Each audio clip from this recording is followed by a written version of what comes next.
I know that some folks think that we have to do this right now because we need to stop fossil fuel emissions from happening. And I don't disagree with stopping fossil fuel emissions, but I think many of the impacts that I'm about to talk about are getting either overlooked or justified by what they would call like a green energy transition.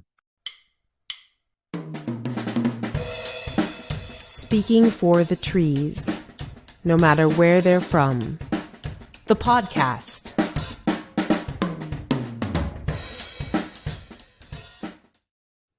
All right, today's guest on Speaking for the Trees, no matter where they're from, is Kevin Emmerich of Basin and Range Watch. Kevin, would you like to tell us a little bit about yourself and also about Basin and Range Watch? Yeah, I'm Kevin. I'm actually a former park ranger and biologist, and ended up buying a place with my partner Laura in the middle of a nature conservancy preserve in the Mojave Desert in Nevada. And the reason I'm bringing that up is we started to get surrounded by proposals for really big solar projects and some mining. But as an organization, we formed primarily to address the impacts and the threats of large-scale renewable energy on the desert. And as you can see from the news, it certainly hasn't gone away. It's grown and it's gotten bigger. But Basin and Range Watch is a nonprofit, and we primarily follow renewable projects. But not only that, we're essentially a watchdog group for environmental issues in the Mojave Desert. Right, and then up into northern Nevada too, as well, which is kind of outside of the Mojave. True. I mean, we do cover the Great Basin. And all in all, the Basin and Range is huge, it extends into Arizona. So we don't really have a limited range, except that we try to do what's practical, and we tend to do a lot of the stuff closer to us. But yes, I should say we are following a few of the Great Basin desert issues, which I can talk about. Sure, sure. So you have kind of a generalized opposition to industrial development in the desert areas there of the Great Basin and the Mojave. But as it turns out, that isn't really a lot of fossil fuel production in that area, is it? No, geologically speaking, it's not really the best place for oil reserves due to its broken topography. When you think about where they're getting oil, and they're doing a lot of the oil and gas leasing in the Colorado Plateau, it's a fairly uniform geology. But here in the Basin and Range, everything's been broken up and uplifted and sunk down or extended, and so oil deposits are pretty hard to find and hard to get to. They exist out here, but it's nothing economically viable enough to make a large industry. So extraction here is more mining and renewables related. Right. As you well know, when most people hear about green energy projects, they consider this to be a positive thing, to be an environmentally positive thing. But what's really missing from the conversation most of the time are all the various environmental effects of these different kinds of projects. So I was hoping if you could speak to that just a little bit. It's sort of the a big picture, a more general perspective on what kinds of environmental problems are caused by wind, solar, lithium mining, etc. Well, okay. I mean, I'll start with solar, and I know that some folks they think that we have to do this right now because we need to stop fossil fuel emissions from happening. And I don't disagree with stopping fossil fuel emissions, but I think many of the impacts that I'm about to talk about are getting either overlooked or justified by what they would call like a green energy transition. And so, starting with solar energy, it's low density energy, meaning that you need quite a lot of space in order to produce the same output that a fossil fuel plant or you know, even a nuclear plant could actually produce, you would just need a lot of space to do so. And so that means we just have to put those panels just about everywhere. We're a little luckier here in the US than, say, some of those ecosystems. And, well, if you've seen photos of China, they've actually covered whole mountains with solar panels. It's almost shocking to see that. But the point being that wherever they put this, it needs a lot of space. And so they also want to have good solar insolation. That's where there's a lot of, radiant solar energy coming down. And so they like the desert. They want relatively flat areas, although some of them do want to build on sloping areas as well that are south facing, and they want to be near transmission infrastructure. And so, the where all of the special areas and ecosystems are located, I mean, they didn't necessarily choose to be next to transmission areas either, but we're dealing with situations where the solar projects need to either scrape up or drive over thousands of acres of habitat. That's how we see it. They see it as open land. We see it more as habitat. Up in the Great Basin, for example, I mean, we want to talk about that area. The basin and range area is characterized by a mountain range, and then 40 to 60 to 80 miles, there's another mountain range, but those basins are flat in the bottom. And once we can get some transmission built out there, at least that's how the companies are looking at it, we can fill a lot of those basins with solar panels. And so we have a lot of proposals in the area for really big transmission lines that are going to connect these solar panels up in the Great Basin. And they're going to have to build it among those sagebrush ecosystems. And there's a lot of applications now. I would say roughly about maybe 75,000 to 85,000 acres of solar applications in the Nevada Great Basin alone. And they're big. Some of them are like, we're looking at 10,000 acre, 15,000 acre proposals, and one of them was even like 25,000 acres. And so these guys just try to claim all of the land out there. But what they're going to need to do is they're going to have to remove a lot of that sagebrush. And that, of course, is habitat for sage grouse, pygmy rabbit, and a host of other species that actually use that habitat. And it's a tragedy to think that if they finally do build this power line called Green Lake North from the Reno area to the Robinson substation outside of Ely, that many thousand acres of that habitat could be developed for solar. Solar has a lot of impacts. They need to scrape the ground, and in the Mojave Desert here, we have a thin, sometimes thicker surface called desert pavement, which is essentially a flat layer of stones or rocks that's been cleaned out by years and years of wind, erosion, and settlement. And desert pavement is really important for holding soils together, even holds moisture in the ground, and some of the desert plants really benefit off of it. Well, a lot of that will get scraped up, and that area below it that can get run over so many times, it becomes a fine dust, and it just becomes airborne. And some of the dust is caliche. It's carbon-based lime, just broken down limestone. And caliche in a fine enough dust, when it becomes airborne, becomes a greenhouse gas. And so we have that element. Another really big element of these solar projects is that when they build them and they do all of that scraping and that driving and running over of habitat, they need water to mitigate the dust.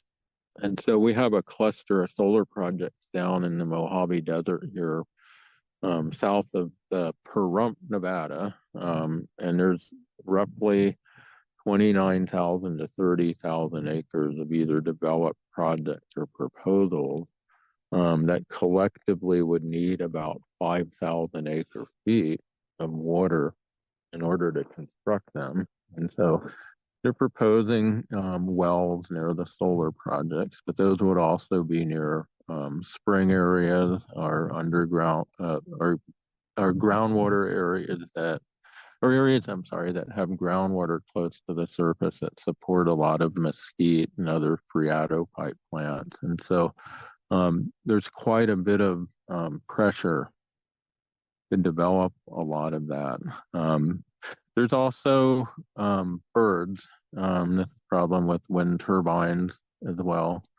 We're not following as many wind proposals here in Nevada, but the one project that we do have so far has managed to kill 8 golden eagles since its operation, and a number of other birds and raptors, including saw-whet owls. But the turbines tips will move at approximately 180 miles per hour, and the birds don't see those, and they do create a problem.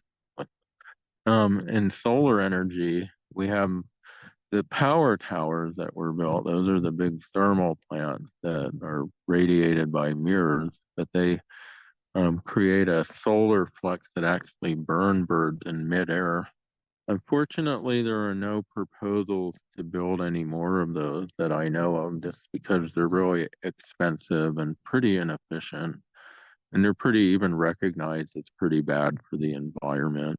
But birds can also see solar panels as a lake-like entity as they're looking on the ground. And the lake effect is theorized to draw some birds to some of these large sprawling photovoltaic projects. And they do find a lot of birds in some of these projects in Southern California, a lot of birds that have collided with solar panels. So there is a pretty big town of dead birds.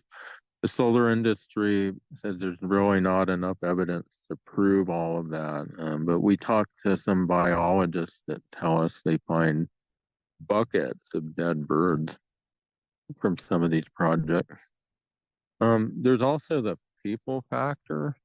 A lot of them need to be built next to small communities, and we work with a lot of them, and it is kind of heartbreaking. I mean, we have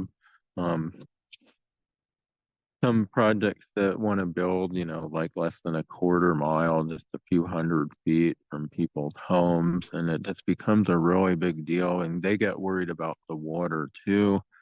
They get worried about their local habitat, and it surprises me how many people in these little towns come out in defense of the desert ecosystem.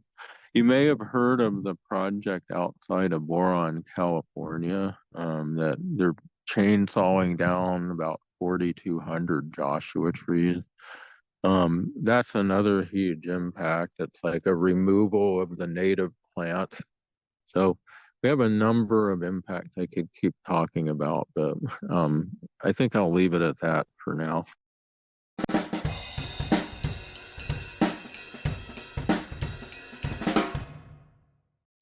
In general, I think that people don't understand that the desert ecosystems of the Mojave, the Great Basin, the Sonoran, that these are places that are really full of life, and that they are important habitat. You use the phrase open land versus habitat, and how people look at this. And certainly the energy companies just look at it as open land. But unfortunately, it seems like a lot of the general public also does just look at it, the deserts, as being open land, not as habitat, And I think this is in part because those kinds of areas aren't good for agriculture. And we're a very agriculturally focused society. I mean, even people who live in cities, we are entirely dependent on agriculture. So that's kind of one way that we look at land as being valuable, or we'll look at it as being valuable because there's some kind of spectacle, like, oh, there's a lush forest or et cetera. And so the beauty of the desert is more subtle, and it's also perhaps, and it's also just more unfamiliar, to people. And so they do consider it to be a place that is okay to just sacrifice because they're not even seeing it as being a sacrifice. Well, one thing I will say is that large scale solar energy is getting more and more unpopular. And it's made a lot of news recently and all over the West. You might have heard of the Western Solar Plan. I had that in my notes to bring that up next. Yeah. Mhm. Okay. Was this a good time for the Yeah, go Western for it. Solar? Okay. So to me, this is an interesting one because it really started to get people interested in this issue like never before. At least I hadn't seen it. This plan was essentially a revision of a plan that the Obama administration approved in 2012. And it was really a plan to make solar a smart. Let me start over. It was really a smart planning type of architectural plan for solar energy on public lands in the West. And so they created these different categories for solar energy and the land that would host the solar energy. Well, first of all, there were solar energy zones, and those would be areas where they would direct all the development. Then there would be solar exclusion areas where they didn't allow the solar. There'd be avoidance areas where they would allow some solar with a little bit of modification. And they opened up about 6 Western states, about a little over 300,000 acres to these solar energy zones, and it failed miserably. None of the solar companies liked it because they couldn't really get around a lot of the mitigation costs and the lease fees. And so they had a third category in that plan that they approved called variant plans. And they opened 22 million acres up to solar development, business as usual. Only they would review it with a variance process, which is just kind of really a bullshit review that it didn't really make much of a difference. It was supposed to be that people could get involved and before they went into an actual national environmental policy act review and say, hey, we don't want this out there. But it turned out that the solar companies dominated the scene. And every variance review winds up in a eventual approval of a full-fledged review for a solar project. And that's all it was. And so in 2024, they revised this plan and they came up with 5 alternatives. And the alternative 5 would have been the most reasonable one for an environmentalist because it really concentrated the energy on some of the more disturbed lands and closer to the highways and the transmission line.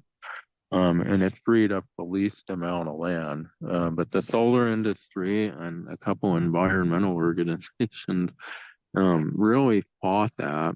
And they asked for things like, well, we don't want all occupied habitat for endangered species excluded from this plan. And that was one of the better things about Alternative 5. But unfortunately, the industries dominated it. And the Biden administration is very pro-solar on public lands. And so they're going to put the industry's priorities over the environmental conservation priorities. And so in a lot of the states, they opened up close to 31 million acres. They added 5 extra western states. They opened up 31 million acres to solar energy development. And not all of that would be developed, but that's how much land these companies would be allowed to, put their applications in for. In Nevada, it was really large. And they ended up opening, I think it was 22 million, something like that. Or no, I have to be quoted on that. I'm not really sure how much land was opened up in Nevada, but there were some really big swath areas, like in the Amargosa Valley, up in Esmeralda County, just west of Tonopah. A lot in the Great Basin was actually opened up for solar development, and it just pissed a lot of the local counties off. It pissed off a lot of the environmental groups, and it shocked a lot of the people in the news media. In fact, I saw some of the local news channels talk about this, and they painted it in a really negative light. And I've never seen solar energy so unpopular because of the way it was done, and the way it was kind of forced upon little communities. There weren't any real good community setbacks. They didn't really listen to a lot of people for excluding different areas. So we have environmental groups, we have off-road groups, we have mining groups. Everybody was really mad at this plan. And I don't know how that's going to translate to the new administration, but to me, it was kind of a tipping point in the popularity of solar. And it became a situation where just about every solar project proposed here in Nevada had far more opposition and almost zero support just from the public. And so that's what I'll say about that, that they brought it into the spotlight, and it became so unpopular to a lot of people that solar energy, I don't think right now locally, or even statewide, is looked at as a positive thing. And we hadn't seen that before, but it seems to be evolving into that. One other thing about that too is that the solar plan isn't passed. It had a final environmental impact statement, and just about every environmental organization, except a few of the more questionable ones, protested the final. You can do that, and we did it as well. And so, but if it doesn't pass, the unfortunate thing about this is that all of the solar companies have already staked their claims on the public land they want. And all of those applications are grandfathered into the plan. And so even if we got the most conservation-oriented alternative for the Western Solar Plan, all of these big projects that we're following right now don't even count.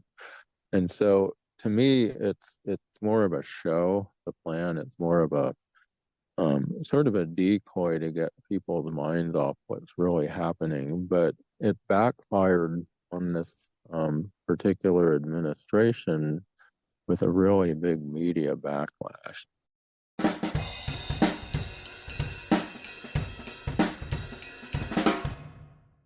We wanted to emphasize a point here that we haven't said explicitly, but probably it's been obvious so far. But just that when we're talking about these large projects, public land is always where this is happening. Like, it's not like a solar company goes out and buys 20,000 acres somewhere to do this project. This is public land. Because it's on public land, it's subject to NEPA, which is looking at environmental impacts. And so there's a process that needs to be followed there. So could you talk just a little bit about NEPA, what that stands for, what it's about, and how has NEPA been affected by these different efforts by the industry to develop out there? Well, NEPA is the National Environmental Policy Act. It was, I think, signed into law in, well, mid-70s, I'm going to say. I always thought it was 1976, but it could have been earlier than that. But it really is a law that allows theoretically everyone to get involved, and it requires a pretty vigorous review on a lot of these plans, and so a lot of us use the National Environmental Policy Act in our comments, in our in the groups that actually litigate use it heavily. So the National Environmental Policy Act is essential, really, into actually getting your opinion, heard on one of these projects. But the problem is does it really work?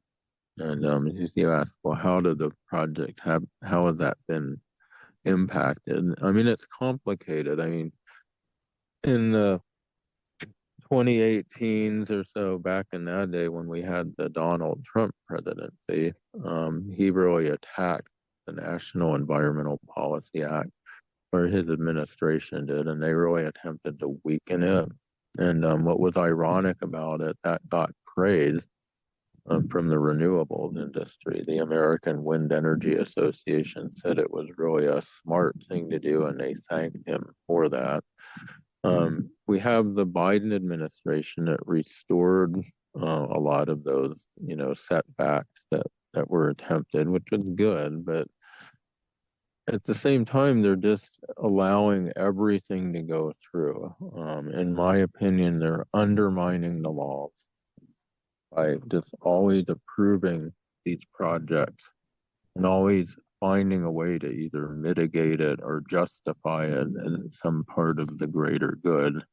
And we're following probably, I would say, 7 of these projects in NEPA right now. And it's really difficult, and it's frustrating because we know that a lot of what we're going to be writing there is not going to be listened to. We do it because we get it on the record, we get standing, and if somebody decides to use litigation on one of these projects, they have a lot of what we said on the record to use. And so it's useful in that regard. But the NEPA process, in my view, has been compromised by this industry and a lot of industries, really. I mean, it's not just the solar and wind and geothermal industry that's doing it. It's just it's easily whittled away by the attorney for a lot of these companies, and unfortunately, it hasn't really worked. To be engaged in this process to try to influence the agencies. I think they're really afraid of getting sued by a lot of these big companies, and they have the big attorneys, and they end up always kind of siding with them and allowing them, to build where they are.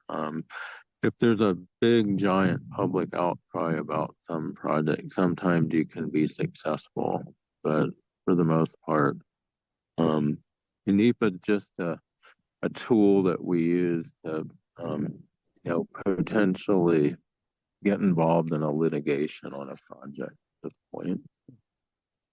Right. And have there been any instances where NEPA has been watered down specifically for green energy projects? I'd have to say, yeah, definitely.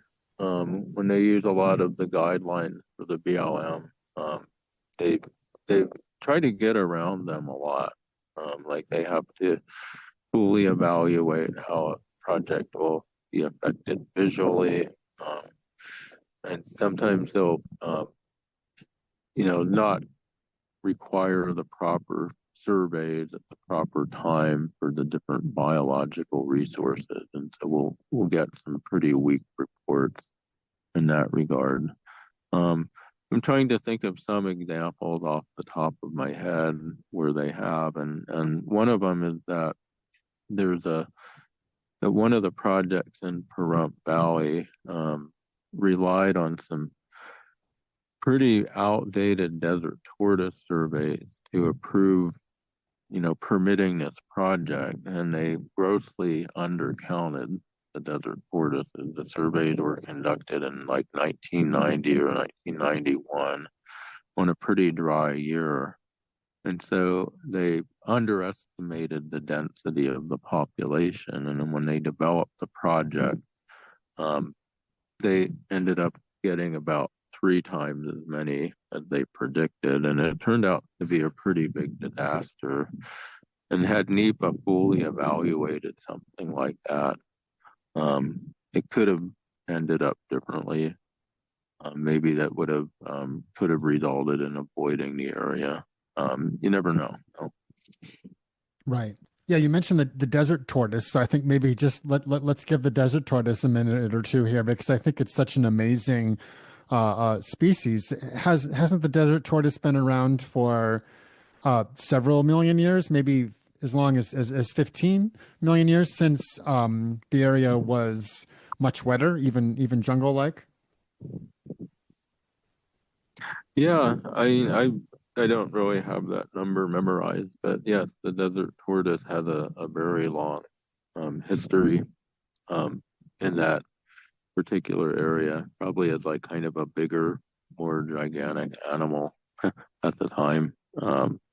But at the point now, it's sad because its numbers have crashed in the last maybe 2 decades by almost 40%, maybe 50% in a lot of areas. And a lot of those mostly hit hard areas are located in the western part of its range, the West Mojave Desert, which, as you know, is closest to some of the bigger urban areas. And so there's a lot of land use going out there, whether it's urban sprawl or heavy vehicle use or livestock grazing, or you know, raven population increase associated with urbanization. But for the most part, the tortoise is not doing too well. And there are a few places where the tortoise is actually doing very well. And one of those is the Pahrump Valley. That's another solar zone. That's where they're developing a lot. And the Pahrump Valley tortoise densities, if we talked about these densities like 13 per square kilometer, 6 per square kilometer. 30 to 40 years ago, that would be considered low. 30 to 40 years ago, desert tortoise densities in some of the big population areas were like 150 or so per square kilometer. But we're down to areas like the Pahrump Valley now, but those are viable breeding populations. So it really doesn't make sense to start grabbing them and moving them out of like something like 29,000 acres of habitat. I mean, they're not going to put these tortoises back on the solar project. They're going to move them south to an area called Tacopa Road. And Tacopa Road is the area that's called the Stump Spring Translocation area. So that's sort of a dumping ground for tortoises when you move them out of the way for construction. And so we're effectively adding to a population decline of desert tortoises by allowing these solar projects to be built there.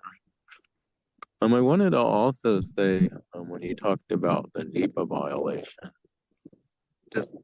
we have actually tried to get the Bureau of Land Management to consider an alternative to this projects in the Pahrump Valley and another area called the Indian Springs and Mercury Valley, to consider an area of critical environmental concern alternatives. And what we did is we wrote up a couple proposals in these two areas for the BLM to actually protect the entire area. And we used the desert tortoise as one of our main elements of this ACEC proposal because of its decline and because of the population stability in the areas we're talking about. But we also used other environmental elements like mesquite areas, neotropical migrants, archaeological areas like the Salt Song Trail, which is a sacred trail for the Paiute, the historic Old Spanish National Historic Trail, paleontological resources and fossils. And we asked them to consider these as alternatives to these solar projects in their NEPA review, and they refused every time. And they said that doesn't fit the scope of what the project is about. And we feel under NEPA, this is a violation. because under that act, the BLM is required to consider reasonable alternatives in an environmental situation, protecting the environment. That's considered reasonable under the National Environmental Policy Act. So, in that regard, we believe the BLM has violated NEPA, and I think that's probably one of the best examples I can give you on that.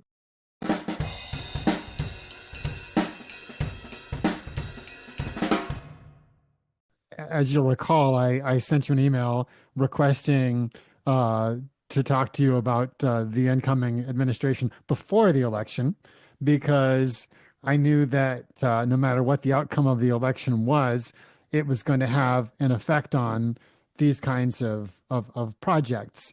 And from the perspective of being opposed to habitat destruction and all the other environmental problems that are happening in the Mojave and the Great Basin from green energy. From that perspective, what do you think that the Trump administration is going to bring? So this is a real interesting question. We're just speculating here. It could go different ways. I'll just put out some of the alternatives that I think could actually happen here. He has in his debate and public speeches singled out solar energy. He doesn't necessarily get things right. He said rabbits get caught in the fences of solar projects, and he was really referring to wildlife. I mean, it does happen sometimes. Snakes and road runners have actually been caught in fences surrounding solar projects. So he heard that. And in the debate, he said, you need the whole desert. He said, these are really environmentally bad. And it was interesting to hear him say that. We've heard his team say that they're going to go drill, baby, drill, and they're going to sign a lot of orders that get rid of the Inflation Reduction Act and take away a lot of the incentives for solar energy. And so it'll be interesting to see what happened. In 2017, his administration put a moratorium on the BLM accepting any new solar applications for an entire year. And so the question is, will he do that again? We're not really sure about that, because one of the reasons that I'm not too sure about all of this, and one of the reasons it confuses me, is he's got Elon Musk advising him, and Elon's very, big on lithium mining. I mean, that was really his industry right there. And I've never really seen Elon Musk say too many negative things about solar energy. I've seen him say that we should cover a corner of Nevada with solar panels to power the country. And so that indicates to me that he's kind of behind a lot of those things. And so, what's Trump going to do? I'm not 100% sure. We do know he's going to probably cut the National Environmental Policy Act again. He's going to remove a lot of the regulatory hurdles, and many of those, of course, will be environmental. And when he does that, that's going to benefit a lot of industry. And like I said, the Wind Energy Association came out in support of what he did. What I'm thinking is some of the bigger companies that want to build solar projects might survive Donald Trump simply because they're big lobbyists, like NextEra Energy. They built the Yellow Pine project. They have some really big other proposals.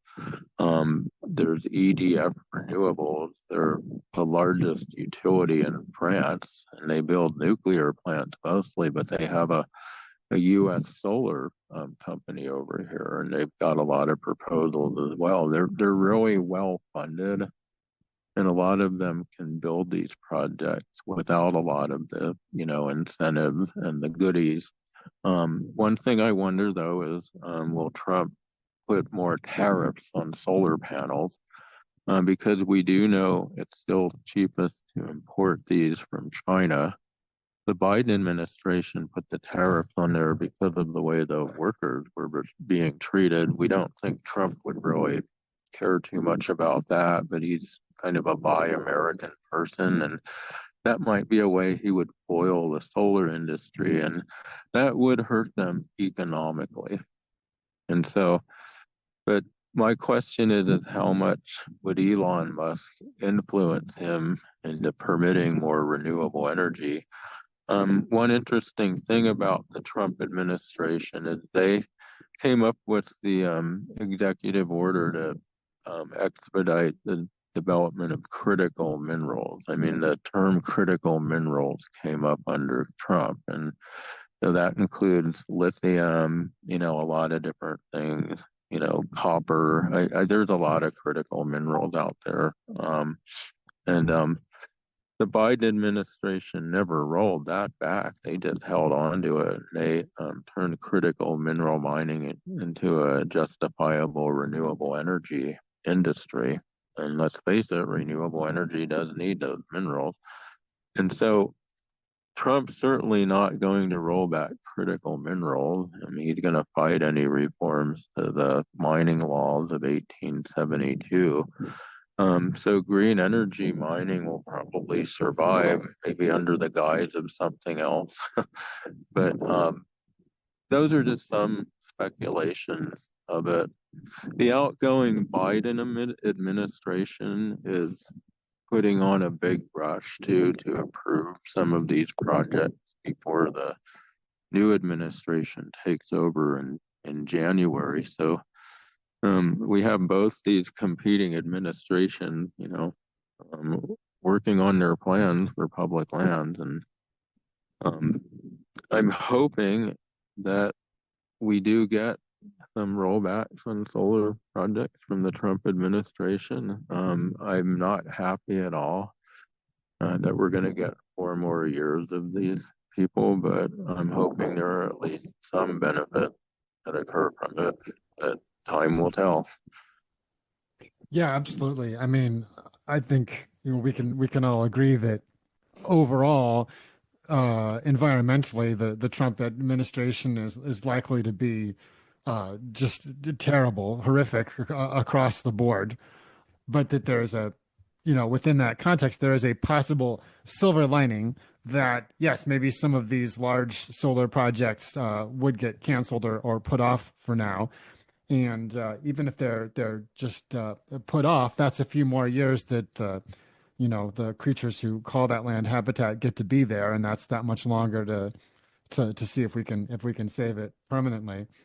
Yeah, the lithium mining, we didn't talk much about that, but that's another thing that y'all are keeping your eye on, and that's been developed a lot in Nevada and then up into Oregon. As well. And the lithium, of course, is needed for the batteries for the electric cars, And I saw a clip from a speech that Trump had given shortly before the election, and he was speaking, I think, in front of some auto workers, and he was delivering, a line that he delivered many times before about he's against electric vehicles. This has been a theme of his now for years of just opposing electric vehicles. But then he stopped halfway through the point he was making. Is this, well, actually, I've been spending more, I'm paraphrasing here, of course. I've been spending more time with Elon Musk lately, and he's been talking to me about this. And so actually, I do think there's a place for them, he said, and I just really laughed because that was definitely a theme this year of his campaign was that he would get a big donation from some billionaire or spend some time with some billionaire, and then he would just completely flip-flop on something that he'd said before, and here it was. And so I saw that and I took that seriously. I'm like, okay, well, so in terms of lithium mining and whatever else needs to go with it, critical minerals for the electric vehicles, probably he'll just want to make that easier because of his friend Elon. Well, and also just the mining industry in general has embraced these critical minerals and of course lithium mining, and they're a big lobby of the Trump administration. In all honesty, I don't see that getting better. Yeah, And if you'll remember that the Thacker Pass mine was approved at the end of the Trump administration on public land.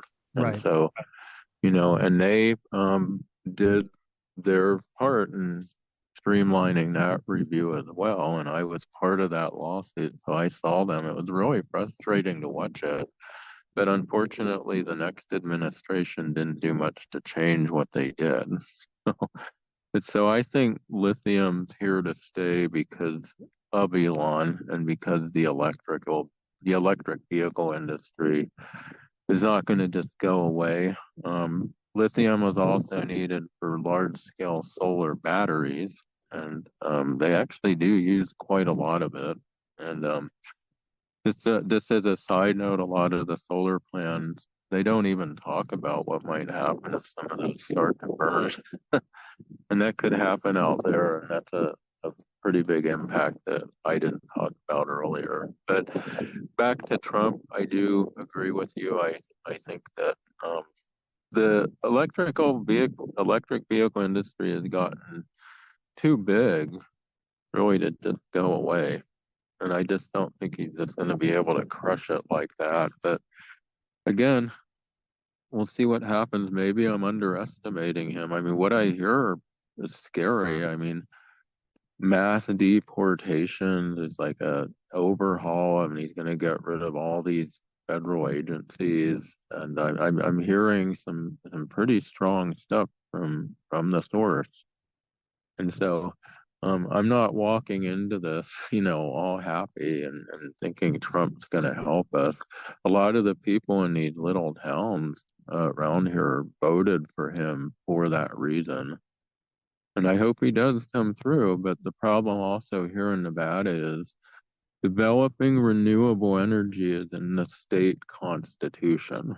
Reaching the RPS, the Renewable Portfolio Standard, was put in part of the Constitution. And the renewable companies are heavy donors to Governor Joe Lombardo, who is a Republican. And so he's been portrayed in some media as a clean energy giant. Uh-huh, And so uh-huh. I think, and he was endorsed by Trump, I think, or excuse me, he endorsed Donald Trump. And so there, you know, videos of them shaking hands and, having a drink together. So, I'm just saying there's green energy is going to be embedded in the economy, and Trump's just not going to kill it all. But I'm hoping he takes like this special unreasonable Trump hate against wind turbines and solar panels, and he does. He kills some of these projects. I'll even send him a thank you letter if he kills one around me. Uh-huh.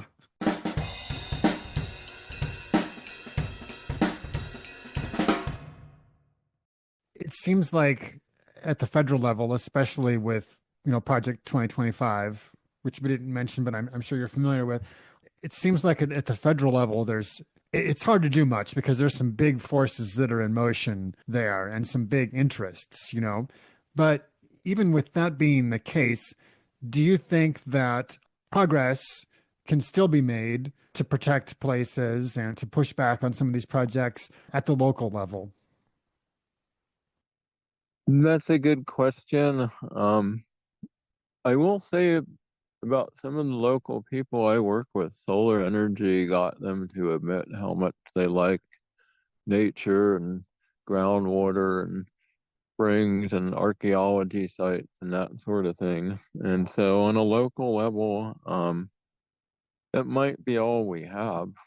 You know, we state governments may be opposing, some of the rollbacks. Like the Trump administration here in Nevada is probably going to come out and try to want to sell a lot of public lands off. And I don't think that's necessarily going to go over well with everybody. They're going to pick places next to a lot of little communities that people actually really love. And so there could be some local pushback against a lot of the things that he does. And then there can also potentially be state designations for parks and that sort of thing. I don't think our governor is really going to go that far, though. I mean, he actually was opposed to the Abiquimme National Monument, which is a pretty cool thing that the Biden administration did in the southern tip of Nevada. They made that in a really big national conservation land. And I just don't think that we have a political group in Nevada powerful enough to want to protect things. And so I think the effect out here is going to be bad. Maybe California will be more equipped to oppose a lot of the things that they do. But I think we're going to see a lot of really weird stuff come down in the next couple of years. Right, right.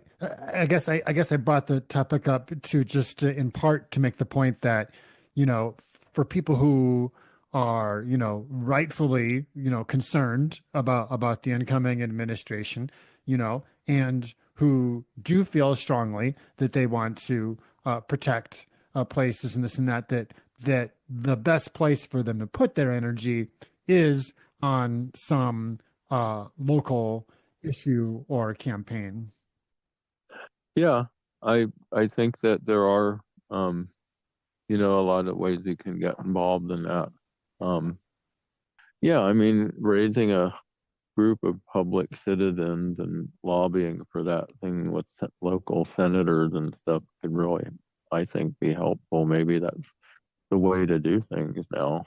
I mean, I do remember in the last Trump administration, a lot of states did mobilize their own laws, the ones that didn't really like him that much. So. Right, right. Could you tell us where people can follow? We have a updated website called Basin Range Watch 2. And we're actually having a lot there. We have an X account, but quite honestly, that's going downhill. We're not posting as much on that. It's getting a lot of hateful folks on it. We have the Facebook, social media, Instagram, all that stuff. Blue Sky. We have a Substack as well. Okay, yeah, I'll put all those links in the description. Yeah, thanks so much, Kevin. I really appreciate it. Thank you for giving us the attention and spreading the word around. We really appreciate that. Thanks for listening to today's episode. If you enjoyed it, please subscribe wherever you listen to podcasts. Speaking for the Trees, no matter where they're from, is also a blog at kollibri.substack.com. That's kollibri.substack.com. Paid subscribers get exclusive blog posts and early access to podcast episodes. Intro beats by Big Joe Drummer. This outro music by Codebox. Join us again for another episode of Speaking for the Trees, no matter where they're from, the podcast.